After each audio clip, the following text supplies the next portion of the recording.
So இப்படி இருந்ததுல அந்த பீஸ் தான் இது. இதை வந்து நான் உங்களுக்கு ஃபோல்ட் பண்ணி காட்டுறேன் பாருங்க. உள் பக்கமாக மடிக்கணும். ஸோ இப்போ இதை வந்து நம்ம டபுள் ஃபோல்டாக அப்படியே பண்ணியும் நம்ம ஸ்டிச் பண்ணலாம். பட் அப்படி வரலன்னு வச்சுக்கோங்களேன், ஜஸ்ட் வந்து இப்படி வச்சு ஸ்டார்ட் பண்ணிக்கோங்க. லைட்டாக ஒரு சின்ன ஃபோல்டு ஒன்று கொடுத்து நீடில் உள்ள இன்சர்ட் பண்ணிக்கோங்க. ஸோ நீடில் இன்சர்ட் பண்ணிட்டு நெக்ஸ்ட் பார்த்தீங்கன்னா இன்னும் கொஞ்சம் தூரம் தள்ளி திரும்பவும் அதே அளவு அங்கே எவ்வளோ ஃபோல்ட் பண்ணீங்களோ அதே அளவு இங்கே ஃபோல்ட் பண்ணிக்கோங்க. கொஞ்சம் தூரம் தள்ளி ஒரு 3 இன்ச்சு தள்ளி பண்ணிக்கோங்க. பண்ணிட்டு லைட்டா இந்த மேலே இப்படி பிடிச்சிக்கோங்க. கிளாத்தை தனியாக பிடிச்சிருக்காதீங்க. இந்த ஃபிங்கரை இப்படி அழுத்தி பிடிச்சிட்டு லைட்டா இப்படி இழுத்துட்டு இங்க பேலன்ஸ் இருக்குது இல்லையா, இதை வந்து அப்படியே அழுத்தி ஒரே அளவுல மடிக்கிற மாதிரி வச்சு ஸ்டிச் பண்ணுங்க. ஓகேவா? இப்போ நம்ம இது வரைக்கும் கம்ப்ளீட் பண்ணிட்டோம். கை பத்திரமா பாத்துக்கோங்க.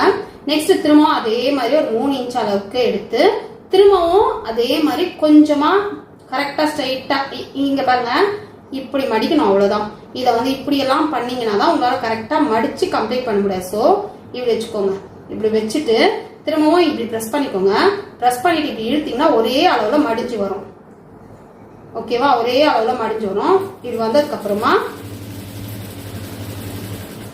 எப்பவுமே டெய்லரிங்ல இந்த கையை இப்படி இப்படி பிடிச்சி இழுக்கிறத மட்டும் அவாய்ட் பண்ணுங்க. என்ன ஸ்டிச் பண்ணாலுமே இப்படி இப்படி அந்த மாதிரி இழுக்கிறத அவாய்ட் பண்ணீங்கனாலே உங்களுக்கு நீட்டா கம்ப்ளீட் ஆயிடும். ஸோ இப்போ இதையே நான் கம்ப்ளீட் பண்ணிட்டேன். திரும்ப ஒரு 3 இன்ச்சு இன்னும் ஒரு மடிப்பு மடிச்சுட்டு ஏற்கனவே மடிச்சதோட கொஞ்சம் பெருசா ஸோ மடிச்சுட்டு நம்ம ஸ்டார்ட் பண்ணோம்னா ஏற்கனவே நம்ம இந்த தையல் போட்டிருக்கோம் அப்படிங்கறதால ஈஸியா இருக்கும். அதே மெத்தட் தான். எந்த அளவு அங்க மடிச்சோமோ அதே அளவு தான் இங்கேயும் மடிக்கணும். மடிச்சுட்டு இப்படி இப்படி கொடுத்தீங்க அப்படின்னா உங்களுக்கு ஈவனா வர ஆரம்பிக்கும். ஒருவேளை இப்படி தூக்கிட்டு இருந்ததுன்னா நீங்க லைட்டா இழுக்கும் போது இது கரெக்டா செட் ஆயிடும்.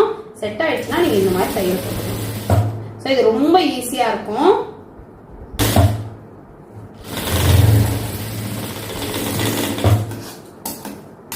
ஸோ இப்போ வந்து இதை நான் ஸ்டிச் பண்ணி கம்ப்ளீட் பண்ணிட்டேன். ஜஸ்ட் வந்து நம்ம அயன் பண்ணிக்கிட்டோம் அப்படின்னா நமக்கு நீட்டாக கம்ப்ளீட் ஆகிடும். இதை நான் அயன் பண்ணி காட்டுறேன் பாருங்க. அதுக்கப்புறம் நமக்கு அந்த ஷேப் வந்து கரெக்டாக வந்துடும். ஸோ இப்போ பார்த்தீங்கன்னா உங்களுக்கு தெரியும் இது எந்த அளவுக்கு நீட்டாக நம்ம ஃபினிஷ் பண்ணியிருக்கோம்னு பாருங்க. அயன் பண்ணோன்னா நமக்கு கரெக்டாக வந்துடும்.